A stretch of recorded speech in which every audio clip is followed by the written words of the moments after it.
9 მაისი შედგა. ქართული საზოგადოების მნიშვნელოვანი ნაწილი, აქტიური ნაწილი შეფენილი იყო ქუჩებში და მათ აღნიშნეს ევროპის დღე და კიდევ ერთხელ ხმამაღლა დააფიქსირეს ჩვენს ევროპელ პარტნიორებთან ერთად ცხადია, რომ საქართველოს ადგილი არის ევროპაში. ევროპაშია საქართველოს ადგილი მით უფრო დღეს, როდესაც ესოდენ სერიოზული გამოწვევების წინაშე ვდგავართ ჩვენს და არა მხოლოდ ჩვენ და თუ ვინმე არის ჩვენი პარტნიორი და ვინმე არის უსაფრთხოების გარანტი ჩვენთვის ეს არის ევროპული და ევროატლანტიკური სივრცე, ვინც გადაგვაფარებს ჩვენ უსაფრთხოების გოლგას. აქედან გამომდინარე სხვა გზა, სხვა ხსნა, სხვა არჩევანი არც გაგვაჩნია. შემდეგი მნიშვნელოვანი თარიღი არის 26 მაისი, როგორც ჩანს, ყველაზე მნიშვნელოვანი, იმიტომ რომ მხარეებმა, ასე ვიტყვი, ჩვენ ქართულმა მხარემ და რუსულმა მხარემ, ირაკლი კობახიძემ და ბიზინა ივანიშვილმა და სხვა უკვე ნათლად დავაფიქსირეთ პოზიციები და არც ერთი ჩვენგანი, არც ერთი მხარე არ აპირებს უკან დახევას. 9 მაისის შემდეგ მნიშვნელოვანი თარიღი არის 26 მაისი მეთქი, ეს ვთქვი და რატო ვთქვი გეტყვით, ქალბატონი ზურაბიშვილი, საქართველოს მეხუთე პრეზიდენტი ამბობს შემდეგ ამას, რომ ჩვენო ძალიან სერიოზული წინააღმდეგობის პლატფორმას ჰქონდა ძალიან მნიშვნელოვანი შეხვედრაო სერიოზულიო, სადაც ყველამ ვინც იყო ერთად გადაწყვიტა, რომ ჩვენ ხალხმა უნდა ჩავიბაროთ 26 მაისი. ჩავიბაროთ 26 მაისი ნიშნავს, რომ ყველა ერთად პარტიების, საზოგადოება, არასამთავრობოების, საზოგადოების სხვადასხვა სეგმენტის წარმომადგენლები, ბიზნესი, კულტურა ყველა ერთად საქართველოს ყველა მოქალაქე ჩავიბარებთ 26 მაისს. 26 მაისი ჩვენია, 26 მაისი ქვეყნის დამოუკიდებლობის სიმბოლოა და დღეს საქართველოში დამოუკიდებლობა გადასარჩენია. ჩვენ ყველა ერთად გადავარჩენთ დამოუკიდებლობას, გადავარჩენთ ამ ქვეყანას ჯერ 9 მაისს, რომელიც იყო მნიშვნელოვანი თარიღი, აქ გითხარით და შემდეგ უკვე 26 მაისს და მერე უკვე პრეზიდენტი ზურაბიშვილი აგრძელებს მსჯელობას, გვთავაზობს საკუთარ აზრს მეგობარი აქტის თაობაზე. მაგრამ ეს როგორც კი წაიკითხა, ეხლა რა ხდება, შეყუჟული ქართული ოცნება ხო არ არის ასე გულხელდაკრეფილი და ეს როგორც კი წაიკითხა ირაკლი კობახიძე რუსმა და ირაკლი კობახიძე რომ რუსია იცით თქვენ, ანუ საქართველოს პრემიერ-მინისტრად წოდებულმა ბანდიტმა, მან თქვა შემდეგი რამ. ნახეთ ვციტირებ. ზურაბიშვილი ჩაიბარებს აღლობს ალბათ ალეკო ელისაშვილისგან 26 მაისი წარიმართება ისე როგორც უნდა წარიმართოს, ფეხი არ დაუცდეთ, ეს არის ძალიან მკაფიო გაფრთხილება როგორც სალობე ზურაბიშვილის, ისე სხვა ჭყალებში ნაციონალების მიმართ და იგულისხმება მთელი ოპოზიცია. მე არ ვიცი სიმართლე გითხრათ, სად აპირებს გასვლას ქართული ოცნება და როგორ აპირებს ის ზეიმს 26 მაისისა, აღნიშვნას 26 მაისისა. მაგრამ მე ის კი ვიცი, რომ პოლიტიკური პარტიები, ოპოზიციური პოლიტიკური პარტიები, რომლებიც საზოგადოების მნიშვნელოვან ნაწილთან ერთად ახლა წარმართავენ პროცესს, ან სურთ რომ წარმართონ პროცესი საზოგადოების მნიშვნელოვან ნაწილთან ერთად ქუჩაში, ისინი გავლენ რუსთაველის გამზირზე და არა მხოლოდ, გამოიტანენ პლაკატებს, გამოიტანენ ეკრებათ მოაწყობენ გამოფენებს, გამოვლენ ხალხში, იქნება პრეზიდენტი ზურაბიშვილი მიულოცავენ ერთმანეთს და ის მოქალაქეები, რომლებიც 160 დღეზე მეტია დგანან ქუჩაში, დღის განმავლობაშიც გავლენ რუსთაველის გამზირზე და არა მხოლოდ. აი ამ დროს თუ ქართული ოცნება საკუთარი მომხრეების მობილიზებას მოახდენს, არ არის გამორიცხული, ხაზგასმით ვამბობ, რომ მოხდეს რაღაც მცირე ან მცირეზე ოდნავ დიდი, ოდნავ სერიოზული, ჯგუფური ან ინდივიდუალური შეტაკებებიც 26 მაისს. ოღონდ პასუხისმგებელი ცხადია ამ ყველაფერზე იქნება ქართული ოცნება, რომელსაც პირველ ყოვლისა მინდა ასე ვთქვა, რომ რუსთაველის გამზირზე გამოსვლის არანაირი უფლება, მორალური მეთქი უნდა მეთქვა, დიახ, მორალური თუ გნებავთ, არ მოვერიდები ამ სიტყვას, მორალური უფლება არ აქვს. იმ რუსთაველის გამზირზე, სადაც აკითხავთ, თუ 160 დღეზე მეტია მოქალაქეები დგანან და იბრძვიან საქართველოს თავისუფლებისათვის და საქართველოს გადარჩენისათვის, ეს ერთი ევროპული მომავლისათვის და ამ ევროპულ მომავალს უღალატა ქართულმა ოცნებამ, ქართულმა რუსულმა ოცნებამ და არა მარტო უღალატა, არამედ ვინც იცავდა ამ რუსთაველის გამზირზე, ეს ადამიანები არბია, ცემა და აპატიმრა, სისხლი ასვა მათივე შეათრევდა რა მისი, ანუ ქართული ოცნების სპეცრაზმი, იმ რაღაც სახელდახელო თუ საგანგებო მანქანებში და უსწორდებოდა ფიზიკურად ახალგაზრდებს განსაკუთრებით დეკემბრის დასაწყისში. მერე უკვე სხვა მეთოდები გამოიყენა ქართულმა რუსულმა ოცნებამ და ეხლა ამათ უნდა გამოიყენა ქართულმა რუსულმა ოცნებამ. ეს არის ჯარიმები, ეს არის ჯოჯოხეთური კანონები, ეს არის რეპრესიული გადაწყვეტილებები, ეს არის ოპოზიციის აკრძალვა, რაღაც კომისიის შექმნა, სხვა მეორე კანონი და მედიის შეზღუდვა და ასე შემდეგ და ამ ყველაფერს ცხადია ეხლა სასრული არ აქვს. და ახლა მე მაქვს კითხვა, ვუშვებთ უნდა მიუშვათ თუ არა კობახიძე და მისი ბანდა, ბიზნესმენები რო არ გაბავა გასაგებია, რუსთაველის გამზირზე, ასე თავისუფლად საგულაოდ სასეირნოდ და 26 მაისის ყალბად აღსანიშნად, რატომ ყალბად? იმიტომ რომ ისინი არ არიან არც 26 მაისის და არც 9 აპრილის ღირებულებების ერთგულნი, ისინი არ არიან საქართველოს დამოუკიდებლობის მცველნი, ისინი არიან შესაბამისად ფარისეველნი, ვინც ახლა გვაჩვენებს, წარმოაჩენს თითქოს ისავდეს საქართველოს დამოუკიდებლობას, წარმოაჩენს თითქოს უყვარდეს ეს ქვეყანა, წარმოაჩენს თითქოს იყოს საქართველოს თავისუფლების ერთგული და რეალურად კი ამ ქვეყანას აბარებს და აბარებს ყოველდღიურად, ყოველი მისი გადაწყვეტილება არის რუსეთისათვის ქვეყნის ჩაბარების დასტური. რომელსაც უნდა ვიყოთ რუსთაველის გამზირზე მე არ ვიცი, პოლიტიკოსები, კალური ზურაბიშვილი, წინააღმდეგობის პლატფორმა და ცალკეული ინდივიდები, ცხადია არასამთავრობო ორგანიზაციები მათ შორის იტყვიან, რომელსაც უნდა ვიყოთ ჩვენ 26 მაისს გასულები. 26 მაისი ნებისმიერ შემთხვევაში არის უქმე დღე, ჩვენ უნდა გავიღიმოთ და ისე უნდა ვიყოთ, ისე უნდა გავიდეთ რუსთაველის გამზირზე და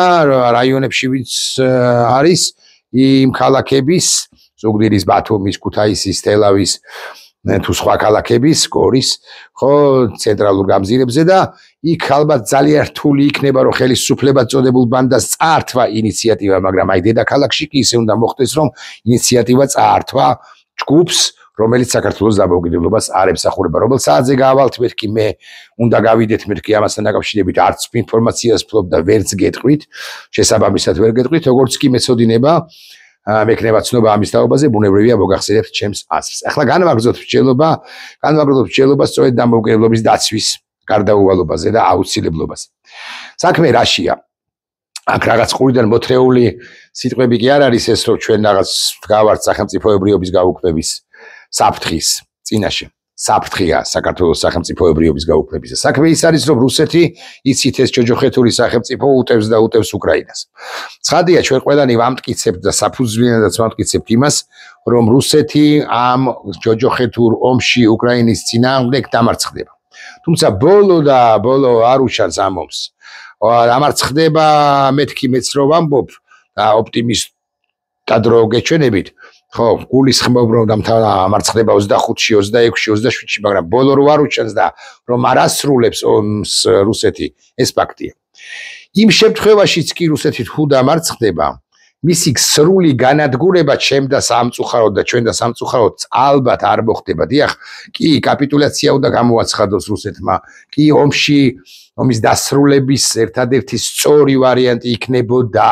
რომ აი ამ რუსულ-უკრაინულ დაპირისპირებაში რუსეთი დამარცხებულ მხარედ იყოს გამოცხადებული, კაპიტულაცია გამოაცხადოს, გავიდეს მისი ჯარი უკრაინის სრული ტერიტორიაზე, ასეც იქნება, რა თქმა უნდა, მაგრამ რუსეთის ტერიტორია, როგორც ასეთი მოსკოვი, როგორც იმპერიის დედაქალაქი, თავისი ამბიციებით დარჩება.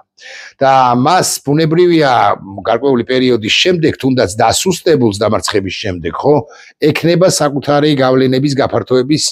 კიდევ ერთი მცდელობა და კიდევ ერთხელ ექნება ამის დაფიქსირების სურვილი. ამ პერიოდს ჩვენ მეტად მომზადებულები უნდა შევხვდეთ, უფრო ზუსტი რო ვიყო, მანამდელ პერიოდსაც, როცა უკრაინა გაიმარჯვებს, ან ომის პროცესში იქნება, იმიტომ რომ უსაფრთხოების ის ქოლგა, რომელიც უნდა ეს ქართულ რუსულ ოცნებას უშუალოდ რუსეთს უნდა თუ არა გადაეფარება უკრაინას, უნდა გადმოსწდეს საქართველოსაც და როცა არაადეკვატური ხელისუფალი ყავს, როცა არაადეკვატური ხელისუფლება ყავს, ბუნებრივია რომ შენსკენ არც არავინ გამოიხედავს, იმიტომ რომ შენ ოფიციალურად მსოფლიოს უგზავნი არა დასავლურ, პროუკრაინულ, პროდასავლურ გზავნილებს, არამედ თავიდან ბოლომდე თხემით ტერფამდე ეშვები იმ ჯოჯოხეთში, რომელსაც რუსული ჯოჯოხეთი ქვია, რუსული სივრცე ქვია.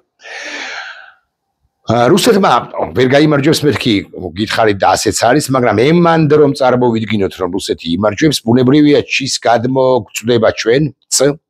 და შეუტევს არა მხოლოდ აღმოსავლეთ ევროპის ცალკეულ სახელმწიფოებს, ასე მაგალითად ბალტიის სახელმწიფოებს, პოლონეთს, ფინეთსაც შესაძლოა ჩრდილოეთით და სხვებსაც, არამედ ყველა იმ მოწყვლად, ანუ სუსტ ქვეყანას, რომელიც მისთვის იოლი მოსანადირებელი იქნება. აქედან გამომდინარე, უკვე ამთავითვე დაგვიანებულიც არის, მაგრამ უკვე ამთავითვე ჩვენ უნდა მოვემზადოთ იმისთვის, როგორც მთელი ევროპა ემზადება, განსაკუთრებით მისი აღმოსავლეთ ფლანგი, მოვემზადოთ იმისთვის, რომ რუსეთს გაუწიოთ წინააღმდეგობა, იმიტომ რომ ჩვენი სახელმწიფოებრიობა გადარჩეს. აი, ივანიშვილი გვთავაზობს ამგვარ სტრატეგიას, რომ ჩვენ უნდა ვიყოთ უჩუმრად, ჩვენ უნდა ვიყოთ ბალახზე უფრო დაბალნი და წყალზე უფრო უჩუმარნი, ეს რუსული ანდაზის თარგმანია რეალურად და გიბოდიშებთ. ანუ უჩუმრად უნდა ვიყოთ, არავინ არ უნდა გავაღიზიანოთ და ამ შემთხვევაში რუსეთი ჩვენ დაგვინდობს, რაც რასაკვირველი არის ტყუილ 1920 წლის 7 მაისს. დღეს რა რიცხვია 10 უკვე, ხო?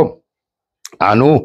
ამდენი წლის წინ წარმოიდგინეთ 105 წლის წინ გაფორმდა შეთანხმება რუსეთსა და საქართველოს შორის, აღიარა დემოკრატიული რესპუბლიკა, პირველი დემოკრატიული რესპუბლიკა რუსეთმა დამოუკიდებელ სახელმწიფოდ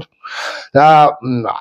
იმასაც კი დაგვირდა, რომ არამც არავითარ შემთხვევაში არ დაგვესხებოდა ლენინ-სტალინ ორჯონიკიძის სახელმწიფო, მაგრამ არასრულ 7-8 თვეში ეს პირობა დაარღვია და შემოვიდა თებერვალში იცით თქვენ და 25 თებერვალს საერთოდ წითელი დროშა აფრიელა თბილისის თავზე და დეპეშაც აფრინა მერე ორჯონიკიძემ ლენინ-სტალინს თბილისის თავზე წითელი დროშა ფრიალებსო, ხო და ჩვენი ეს უჩუმრად და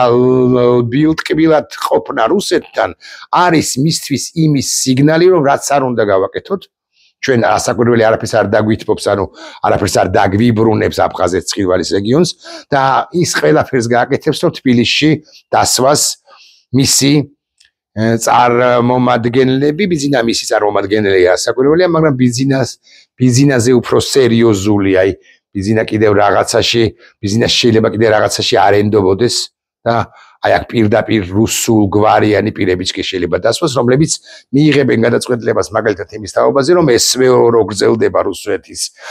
წარმოდგენით, ანუ სპეციალური სამხედრო ოპერაცია, იქ დააიხმაროს რუსეთმა მათ შორის ქართველი ჯარისკაცები. ხო და აი ამ საფრთხის წინაშე ვდგავართ და ვისაც ეს ვერ გაუგია, წუხვარ. და ვისაც გაუგია, უკლებლივ ყველა უნდა იყოს, თუ თავისი ქალაქის და განსაკუთრებით დედაქალაქის ქუჩებში გამოსული 26 მაისს, უნდა ეჭიროს ჩვენი სახელმწიფო დროშა და ერთმანეთს ღიმილით უნდა მულოცავდეთ იმას, რომ ჩვენ ჰოპლა და ვცოცხლობთ. ჩვენ ვართ, მიუხედავად იმისა, რომ ჰიბრიდული ომი საქართველოს წინააღმდეგ გრძელდება აგე უკვე 34 წელია, ანუ დღიდან საქართველოს სახელმწიფოებრიობის აღდგენით 91 წლის 31 მარტიდან 9 აპრილიდან 90 წლის 28 ოქტომბრიდან მას შემდეგ რაც რგვალვაბაგიდამ გაიმარჯვა დემოკრატიულ არჩევნებში და ამარცხარა კომუნისტები. გამსახურდია ეს რგვალვაბაგიდამ. გრძელდება ეს ჰიბრიდული ომი FSB-ს მიერ, რომელიც არ ჩაკლა დასავლეთმა